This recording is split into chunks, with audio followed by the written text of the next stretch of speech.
Hi, I'm Krystal Ball, and the biggest career risk I ever took that paid off was deciding somewhat insanely to run for Congress. I was not in politics. I'd never worked for a campaign. I'd never even volunteered for a campaign.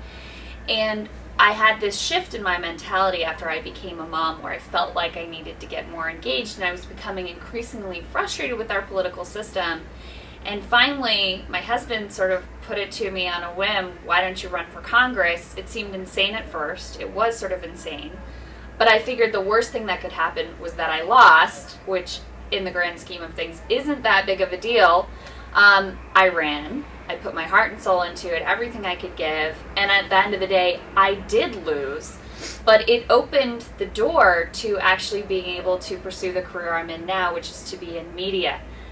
So in a funny way, even though I technically failed at what I had set out to do, the specific thing I had set out to do, it allowed me to take this step out and take this step up on my career path. And it got me where I am today. So I'm, in the end, it didn't pay off in exactly the way I expected it to, but I feel really proud of where I ended up from running that campaign and putting my heart and soul into it.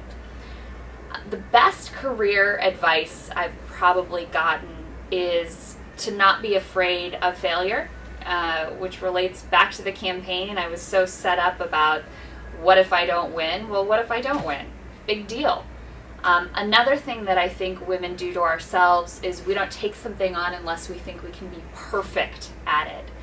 And we need to understand that no one's perfect. Nobody walks in perfectly prepared, and we need to give ourselves a little bit of a break and recognize that we're prepared to do a lot of different things. We're more capable than we think we are, and we shouldn't be afraid of putting ourselves out there.